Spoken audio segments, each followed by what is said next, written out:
against the backdrop of the planned nationwide protest on the 1st of August. The Secretary to the Government of the Federation summoned the ministers of President Tinubu's cabinet to an emergency meeting. After the meeting, which held behind closed doors, ministers speak on the outcome with an appeal to Nigerians. There's no need for any protest. Let us all calm down. A lot is happening. Nigeria is going to move and march on. And we believe that whatever government comes up will be in the interest of Nigeria. We don't think that there is need for any protest. We are appealing for calm. We are appealing for a peaceful resolution or peaceful approach to any issue. Advise my fellow young Nigerians to disassociate themselves from the planned protest. We need to look at the entire Nigerian project and what the impact of the economic reforms, especially the macroeconomic reforms of the President Bola Ahmed Tinubu administration. In a related development, the Minister of Information and National Orientation hosts a meeting with members of the Charismatic Bishops' Conference. The planned nationwide protest is the point of discussion here, as the minister maintains that the federal government makes a pledge to uphold people's rights to protest. The president is not an opponent of protest of any kind, but the president is an opponent of violence. He is an opponent of anything that will negatively hamper the well-being of Nigerians. We know that it is almost impossible to hold this protest and then have peace at the end of the day. We have rather decided to go all out and call for a truce. We have decided to sue for peace and to humbly request that our brothers and sisters who are aggrieved in one way or the other, that they will allow some time while we continue to communicate and negotiate with this government on the areas that are pertinent to them. The minister adds that the federal government is working on a policy to pay students of tertiary institutions and unemployed graduates some stipends pending their formal employment. From Abuja, Victoria Longjohn for Channels Television News. All right, so to discuss that matter and more, we've got two gentlemen joining us here in the studio. Honorable Egoh is a member of ECOWAS Parliament. We also do have Honorable Philip Agbese, Deputy Chairman, House Committee on Information. Gentlemen, good morning. Thank you for coming on today. Thank you so much. Honor to be around. Yes, the National Assembly passed the budget. And yes, we also did see that part of the explanation was that infrastructure, they'll build roads, the Calabar, Port Harcourt, Maiduguri, all of those infrastructure developments alongside the Forex 2023 Finance Act. But these days, we get to see that almost everything is connected, wanting to see how is it going to stave off this planned protest, as it were. But for you, do you think the significance of passing this budget has been lost on some of these issues being raised at the moment, Honorable Agbese? Thank you very much. You see, the essence of the supplementary budget is to first address not the hardship, because when you talk about increase in minimum wage, we have all argued that it is long overdue. You know, the welfare of Nigerian workers, the welfare of the average Nigerian citizen, you know, is long overdue. So what government has done in this regard is to make provision to take care of the minimum wage increase, which the House of Representatives and the Senate will have all passed, and Mr. President, of course, has agreed, you know, to implement as quickly as possible, to even go back as far back as May, you know, to touch on the well-being of our people. The other issue is that those who are talking about protests are equally agitating, you know, for better living condition for every one of us. So I believe the government and those who want to protest, they have one singular aim: to make life easier. The other question is that why some of us, you know, who used to be part of this before. And I'm Part of what? The protests? No, part of the struggle. We used to be in the trenches, you know, and sometime in the past, it was protests.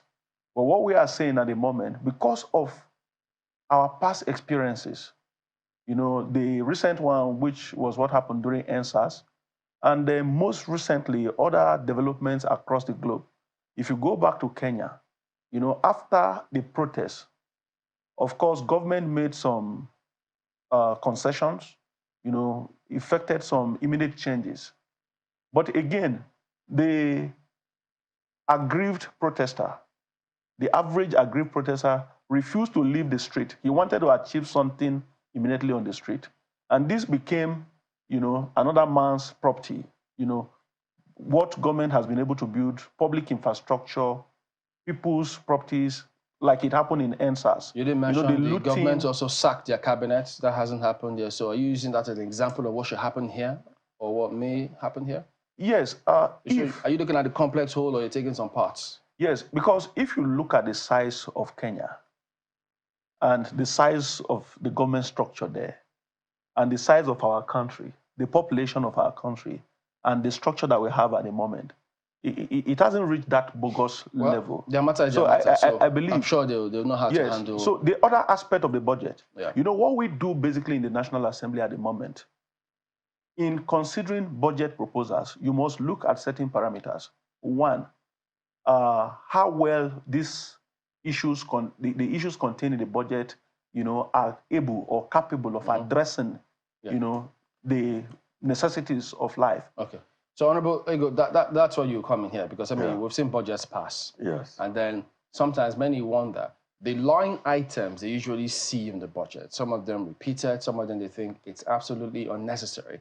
Hence the question, have budgets actually succeeded in staving off matters such as these ones that are being talked about now ahead of the protests? I mean, reasons why they want to protest. Yeah, let me say that in the past, a lot of budgets have not really been able to solve the problem they are intended to solve.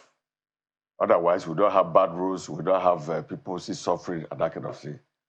But what I've been impressed with about this particular one is the speed with which Mr. President has acted. Mr. President has passed... The speed with which it was passed? Yes. Without rigor? Yeah, first of all, Mr. President with Labour have agreed a minimum wage. In some government, when you agree like that, it will take time. They will say there's no budget for it. But because of the interest of Mr. President for the populace, and because he knows that Nigerians are suffering, he immediately took the budget to the House. And with cooperation of both houses, the budget has been passed. So this minimum wage, it shows that it's going to be executed as soon as possible because the budget has been passed. All they would need to do is to provide the cash backing for it. So, but the previous minimum wage or wages, they were never actually implemented. Several states didn't even pay because they said they could not pay. Yeah. Now, those are the states. Any states that says they cannot pay now, you know, I'm sure when they go back to the polls, there are people who don't vote for them because the states are getting so much money because of exchange rate differential, because of the subsidy removal from oil. The states are getting several times the money they were getting before. So if a state governor says they cannot pay, they are lying. If you look at EFCC, say one governor stole 80 billion naira. He cannot say they are saying the former governor took 430 billion naira. This shows you that there's a lot of money. There's sufficient money in the states. And then for the local government, now that through the efforts of Mr. President, local government now have financial autonomy. You know, I'm not sure anybody, especially government, will be able to say they cannot pay. And they're talking about the private sector that say they cannot pay. I don't know whether the private sector knows what they are doing. Because a lot of manufacturing companies, they have a lot of goods in the warehouse. People cannot buy them because salaries are too low. A man who earns 30,000 naira, what can he buy? But now that the money has been more than doubled, at least he'll be able to buy it. It is in the interest of the private sector. Give it away? I don't understand. No, what I'm saying is that it is the interest of the private sector to welcome this salary increase with whole heart. Because this salary increase will enable Nigerians should not have substantial fund in their hand to be able to shop. Before, if you were earning 20,000, you cannot go to a supermarket and go and buy anything. You can't even buy. But with the salary now, even though not high enough, but at least it's good enough. What I'm trying to say is that the private sector should not be an opposition to this salary increase. The government should not be an opposition to the salary increase. And Mr. President has approved. And let me say one thing, that Mr. President quickly took this budget, supplementary budget, to enable them to pay the salary. It shows clearly that Mr. President is aware that Nigerians are suffering. As against what other people are saying that, oh, President is just locked up, he doesn't know what Nigerians are suffering. The President is aware that Nigerians are suffering, and he's doing something about it. This supplementary budget is one of the things. There are several other things he's doing about it, which I can talk about. One of it is the fact that he has not told customs, remove duty and taxes from any food imported. That shows that the president knows that the price of food is too high. We need it to support the people. Also, the president have gone further to serve 740 trailers of food to all the states of the federation. We need trailer continue what has offered. Not disputing anything that the president has done, but the question now is, what effect is it really having on the people? I mean, have we been able to measure, for instance, this, when the president announced on the day he was inaugurated, May 29, that subsidy was gone, it was from that day, it was barely a week after that the NNPC announced an increment in the price of petrol. For the past 1 year, people have had to eke a living, regardless of whatever it is has happened. Government's response to, looking after their welfare has taken time, to come to fruition. Is it minimum wage negotiations? It only just came to fruition a year after these increments have been effected. So people have had to bear the brunt for quite a while, and they've borne the brunt in many other areas because, cost of healthcare, for those who need life-saving medication, they can tell you, just what the story has been for them. And people have had to, endure all of this. So do you think that there has been, and I know that throughout all of this period, government has been making different pronouncements, have there been concrete ways of measuring what government says and wants to happen with what is actually happening on the ground? Yeah. Now, let me tell you that the president took over government barely a year ago. And apart from increase in price of fuel, many things conspired. The harvest this year from tomato planting, tomato, pepper was very bad. One, because of the weather, and then secondly, because of bandits that have taken over where farmers used to work, used to farm. Some of them were not things that the government foresaw when they were coming in. But now that has come to light, the president is taking plans, is addressing it. He has said in one forum that the buck stops on the table, and he knows that it's responsibility. But let me say further that the production of food is not just a problem of Mr. President. We have 36 states in the Federation plus Abuja, which is 37. Every state has a Ministry of Agriculture. Every state is getting bumper money. They also need to encourage their people to go into farming. I can tell you for free that a lot of states, they don't even do bush clearing for their people. They don't buy tractor, like Niger State government have bought a lot of tractors, clearing the bush and telling farmers. Do members do the same thing for their constituencies? Well, if not, if they had done enough, or at least close to enough, would there be agitations like this? Let me come in here because, in recent time, we've seen this kind of support Mr. President has given to the governors. Members have not received that kind of support. Nevertheless, we, in our own way and right, we've tried to provide through our constituency projects, so we are provided what's it called, farming implements, tractors, fertilizers. Yeah. Just yesterday, I sent a trailer load of fertilizer to my constituency to be shared to my people. Many other members are equally doing that. So basically, the parliament is working very hard, in its own way, outside its own mandate of lawmaking oversight, in terms of constituency projects to support our people.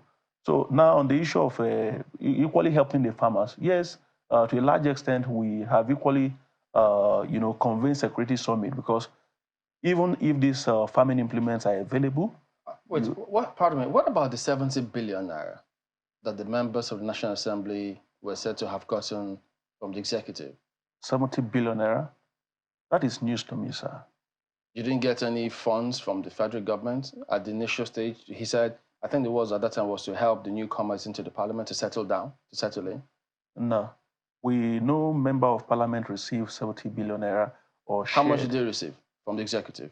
From the executive, we have not received any support from the executive in terms to address issues back in the constituency other than our salary and the allowances that we get. The executive didn't give any money, which was tagged to help the newcomers in the assembly settle down?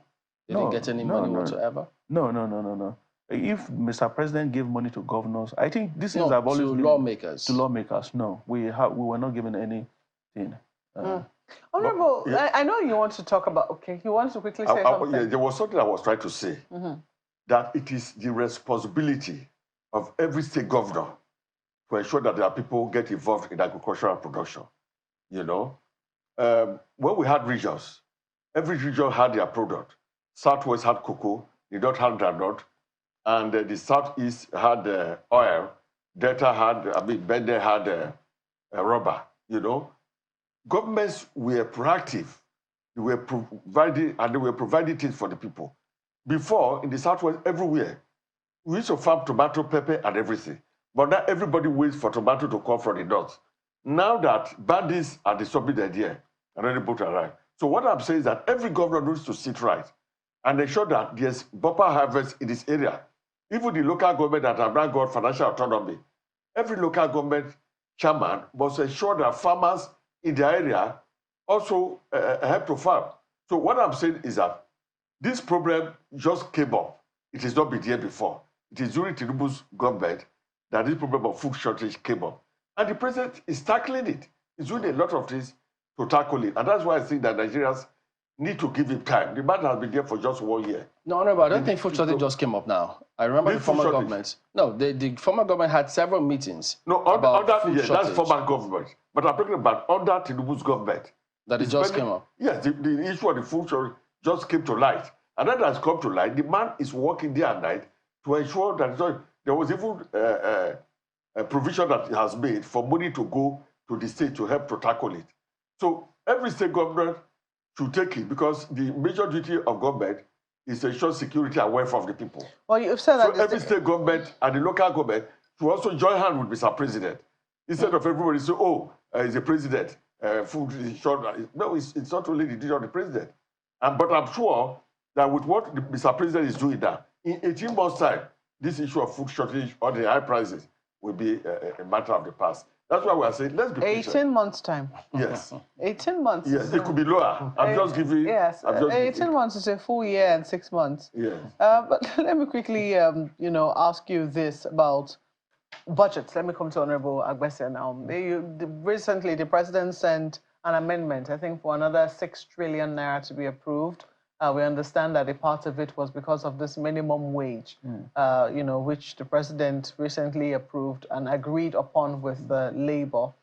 Some people have said, what precisely is happening? Because also this same year, in fact, maybe about 2 months ago or less than, another amendment was sent to the National Assembly for the extension of the capital project in the 2023 budget. Is that correct? Yes.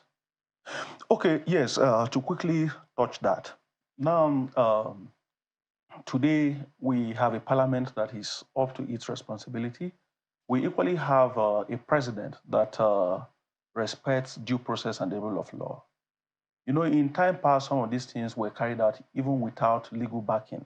Just help us understand what is the rationale behind extending one budget, the 2023 budget, the capital part of it, for maybe another 1 year, and also having a 2024 budget running concurrently and also being, given as a... It didn't even come as a supplementary budget. No. It came as an amendment to the current budget. Isn't that correct? Yes, they mean supplementary and amendment, they mean the same thing. Now, let me say this. What Mr. President did, or what the parliament we saw in the wisdom of Mr. President to grant approval to that amendment, you see there are capital projects that are still ongoing, initially captured in the old budget. And when Mr. President came on board May 29, 2023, the Ministry of Finance did something very novel, you know, not to release total sum of money to agencies, to MDAs at Egoh. So funds were being released in tranches to the MDAs. And at the cost of that, some MDAs were still in the process of executing and payments have not been made. So what basically they did, you know, with the amendment to the then supplementary and the 2023 budget was for Parliament to give the legal backing to say, yes, you can complete this project and make payments.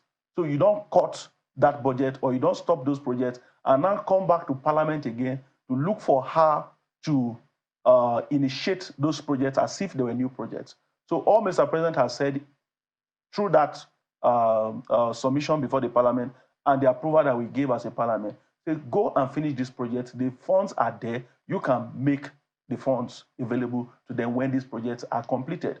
And for the 2024 budget and the amendment that we have just carried out, I'm sure today or tomorrow, Mr. President is going to sign the amendment. Mr. President has said, yes, aside minimum wage, there are still other critical interventions. One, to tackle the issue of food shortage in the country, we need to go extra mile, you know, to inject more money into the Ministry of Agric to carry out the activities. So that's why the supplementary budget, the amendment that came to us, actually came, you know, to tackle critical areas. And that's why we had it only in Ministry of Agric, Works, Health, and Education. Not every segment of the budget. And that's why it's an amendment, you know, to say, yes, we have provision for 25 naira in this area. We intend, you know, in tandem with realities, to opt it to 30 naira. And what Parliament did, that is a unique thing about this Parliament. We all sat down as a Parliament to say, okay, let's look at it critically. These projects that are captured in the amendment, are they going to affect everybody? And that is why the roads that are captured, because for us to talk about agriculture today, we must tackle the issue of road.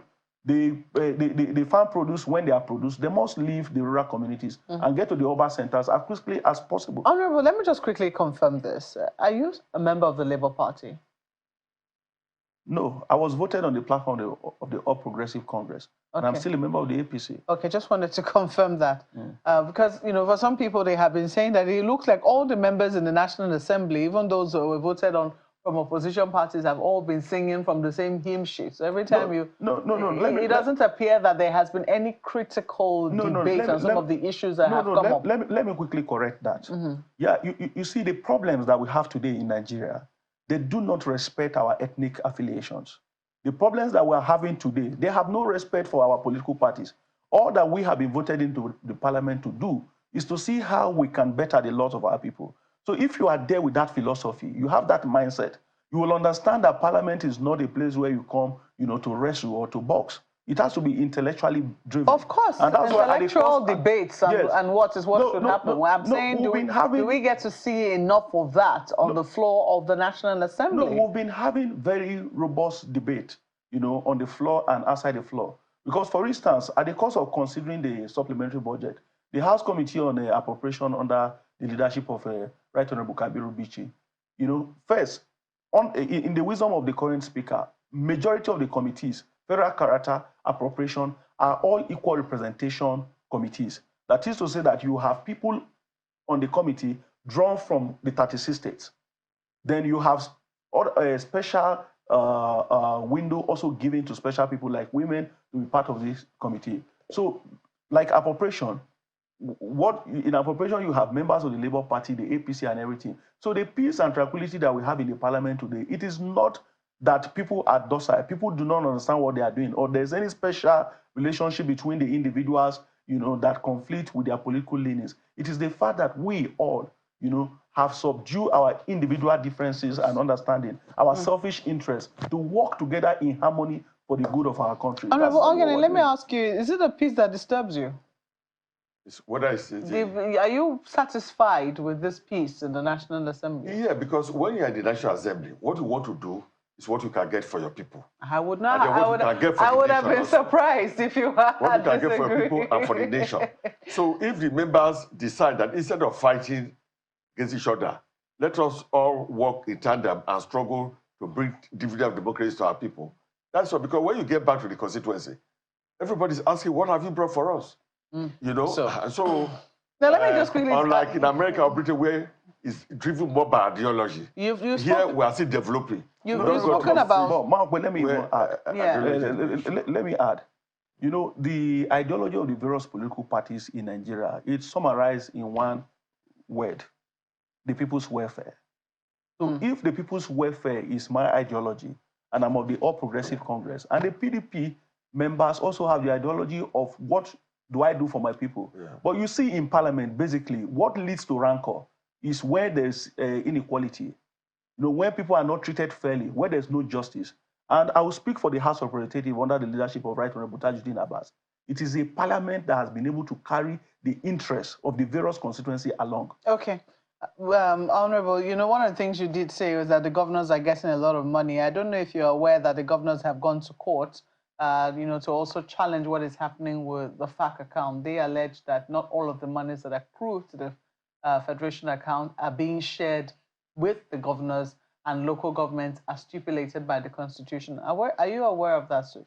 Well, I'm not aware they went to court, but if they did, it would be unfortunate, because I know that all of them sit, all the account generals of all the states, you know, they sit with the account general, the Federation, in sharing of this money. So if somebody was not given to them, of course, they should mention it there. But let them not use that as a protest, as a pretext, not to pay the minimum wage. Because Mr. President has expectation to agree the minimum wage, has made a budget for it, and I think that every government should pay it. I don't want a situation where they will come and say, oh, the whole body effect did not come to us. Let them tell us. Some governors who used to get about 3 billion monthly before, they now get about 12 billion. Some who get 12 billion are getting 30-something, 20-something billion. It's an enormous amount of money that is going to the state. Right. So they going to court to say, oh, they are not getting all the money.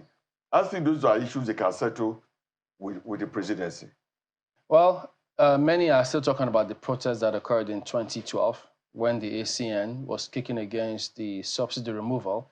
And now the subsidy removal appears to be at the center of all of this price hike across board. Many just think that, look, that's the way they play politics in this country. So the government shouldn't be, well, maybe apprehensive about some of these protests. What they should focus on is also ensure that those who are threatening violence here and there should be reined in or cautioned. But my colleague has more questions for you on this one. Ayo. I just want to stick with the issue raised about the governors. Honorable Egoh, you're the one that was talking about it, and I'm really glad that you did, because I'm just wondering whether, first of all, whether the members of the National Assembly have the ears of their governor to take the issues at the National Assembly to them.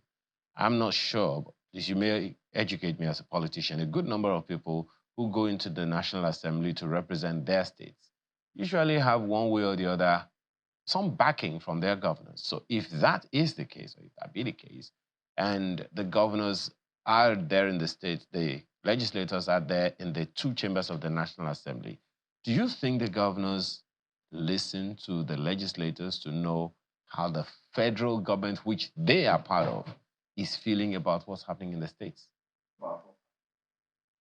Yeah, let me say that most legislators are very close to their governors. In fact, in most of the states, it's the governors that support and picks the legislators, while in some other states, there's tough primary to get there.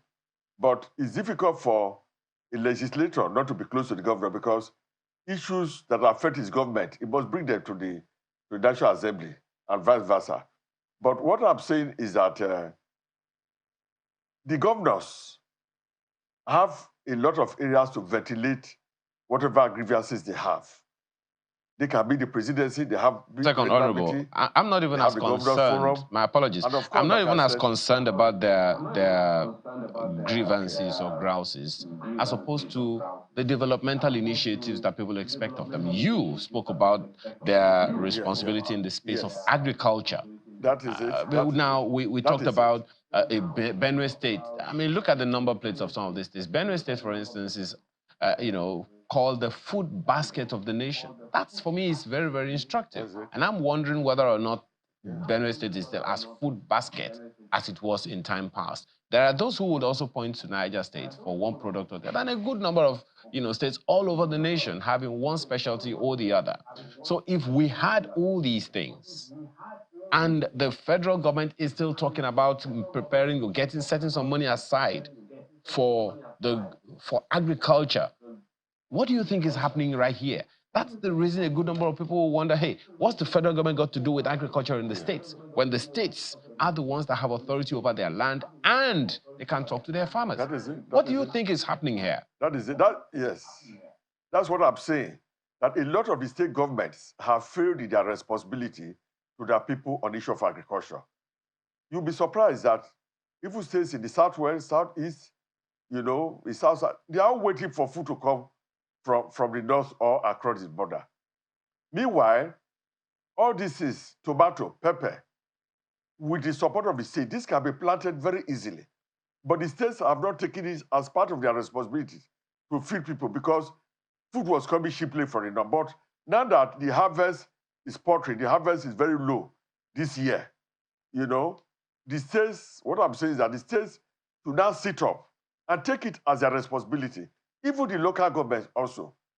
Any state that cannot feed their populace, it shows they are not serious. You know, growing up, the tomato we use in cooking was just planted around our house.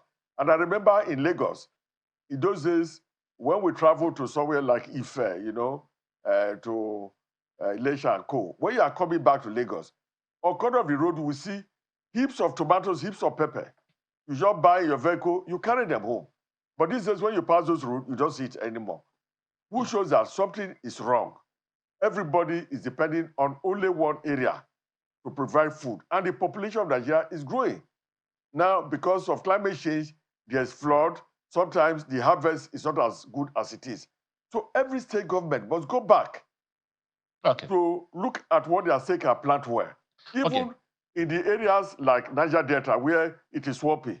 If you go to China, India, Thailand, they have swamp rice, which feeds billions of people. Well, to be honest, you know, Honorable, you don't have enough land, dry land like in the north. We're aware of a number of other organizations, even in the south of Nigeria right now, who are saying, look, irrespective of how that place is, agriculture can still thrive. And there's not just one kind of agriculture. There are different kinds of agriculture. We'll come to that some other time. Honorable Agbese, let me ask you this. I've always raised issues about whether or not there is significant or collaboration between the federal government and the state government. Let's not miss sight of the fact that the federal government is made up of the legislature, the executive, and the judiciary. So it is safe for anyone to know that the National Assembly is part of the federal government. Now, do you see the kind of collaboration that ought to happen between the federal and state governments? And do you see that in any initiative of the federal government being openly welcomed by the governors to the benefit of the people?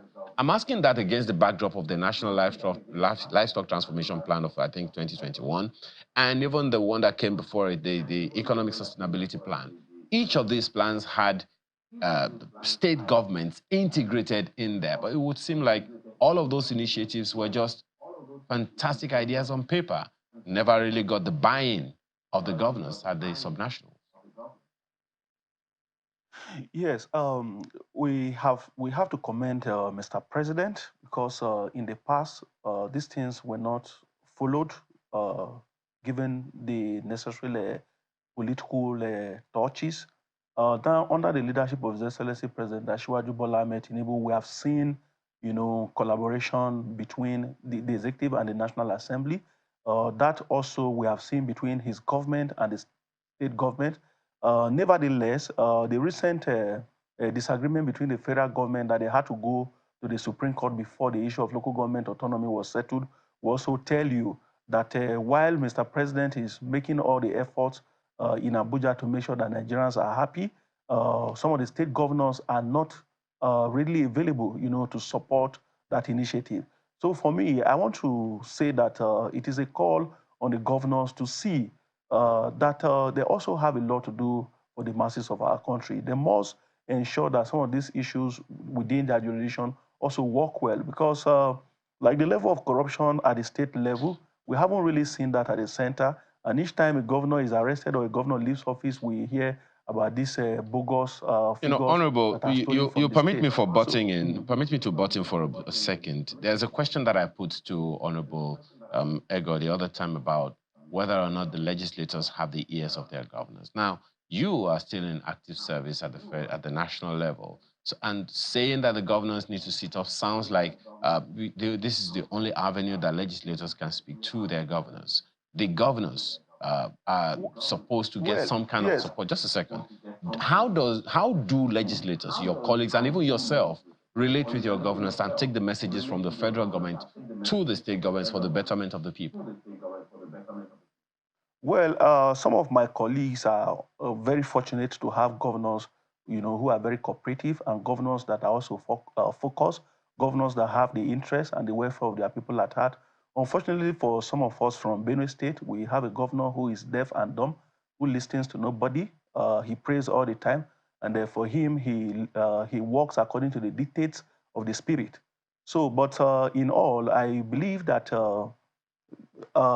generally parliamentarians, have this collaboration with the state governors, to address some of the issues. Because on the floor of the National Assembly, we've seen people proposing bills and motions that are to address, specific issues bordering on their state. If you look at the powers of the federal government or the rules of the federal government, not everything that the state government can actually do.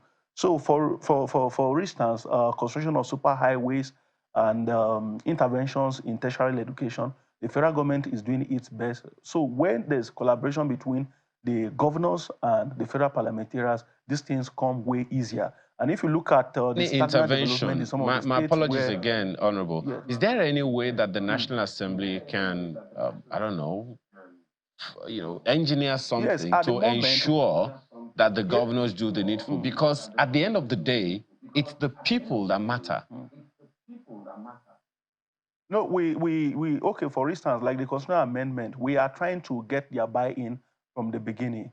There are equally other programs that have been organized by the leadership of the National Assembly, to use political understanding to engage the governors and see that they equally deliver, to the masses.